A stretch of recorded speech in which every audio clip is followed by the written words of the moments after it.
नेपाल एक दो बार नहीं बल्कि कई बार प्राकृतिक आपदा का शिकार हुआ। 1000 सालों में करीब 1 दर्जन तबाहियां आई, जिसने नेपाल को कभी ना भूल पाने वाले जख्म दिए। नेपाल में बार बार आने वाली तबाही का जो पैटर्न है वो भविष्य के लिए कई संकेत भी दे रहा है। सवाल यही है कि आखिर वो पैटर्न है क्या? विनाश का ये चक्र नेपाल को क्या संकेत और क्या संदेश दे रहा है? इसी से जुड़ी हमारी एक्सक्लूसिव रिपोर्ट देखिए।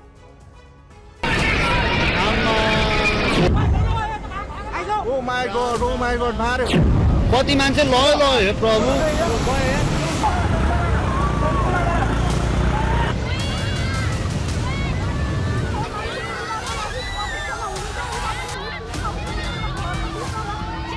खोलाको सबै वरिपरिबाट खोलाले बाढीले घेरेको छ र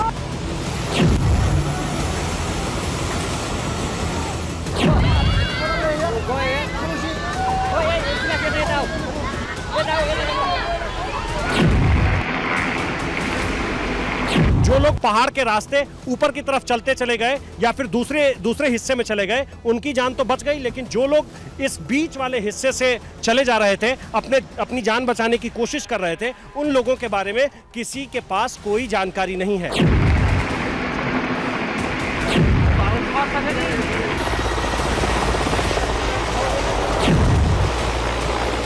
ये एकमात्र रास्ता है जो काठमांडू से रसुआ को जोड़ता है और वो रास्ता पूरी तरह से तबाह हो गया है, वो रास्ता पूरी तरह से बर्बाद हो गया है।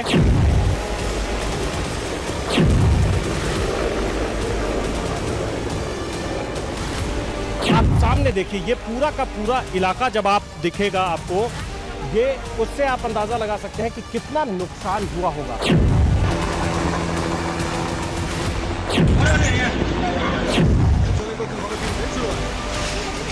आसमान में एक नहीं, एक के बाद एक कई सारे हेलीकॉप्टर आपको नजर आएंगे, वो चाहे प्राइवेट कंपनियों के हेलीकॉप्टर हो, वो चाहे सेना के हेलीकॉप्टर हो, और इससे निगरानी की जा रही है, नजर रखी जा रही है।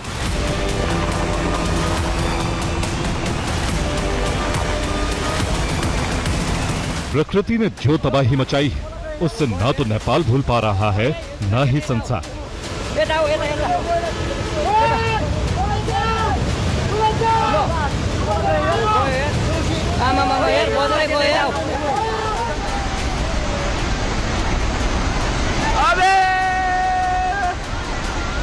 नेपाल में जहां जहां विनाश पहुंचा, वहां वहां दुख, दर्द है, मातम और गम।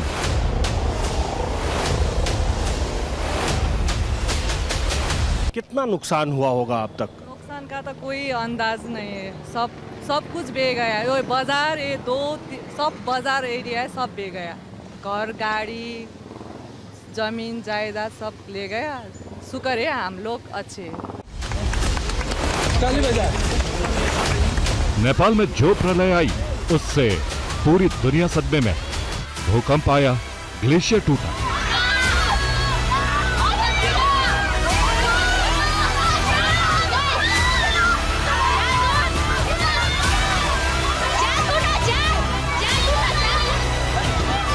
हिमालय की चोटियों से 70 किलोमीटर प्रति घंटे की रफ्तार से मलबे और पानी का तेज सैलाब नीचे आया और सब कुछ तहस नहस कर दिया।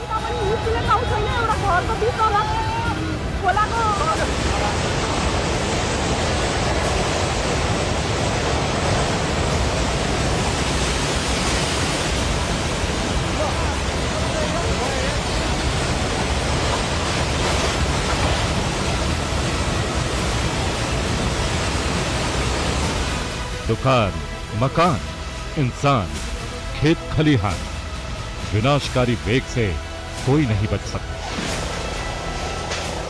आप सामने देखिए, ये पूरा का पूरा इलाका जब आप दिखेगा आपको, ये उससे आप अंदाजा लगा सकते हैं कि कितना नुकसान हुआ होगा। और ये यहां से रसुआ की दूरी तकरीबन 50 किलोमीटर के आसपास है और रसुआ से हम 50 किलोमीटर नीचे हैं। रसुआ भौगोलिक रूप से जब आप रसुआ को जानेंगे तो वो ऊपर है, बिल्कुल चीन बॉर्डर के पास है, चीन तिब्बत बॉर्डर के पास है, लेकिन हम नीचे त्रिशूली ढुंगे बाजार में है। और इस बाजार की जो स्थिति है उसे देखकर ये अंदाजा लगाया जा सकता है, ये बहुत सहज तरीके से जाना जा सकता है कि वहां किस तरीके की तस्वीर होगी।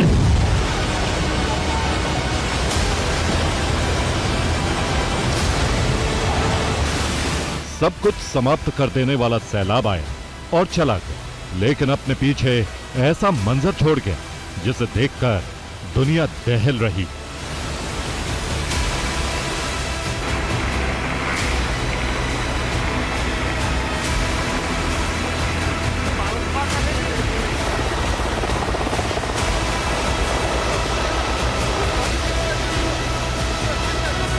सवाल यही है कि नेपाल में बार बार विनाश क्यों आता है?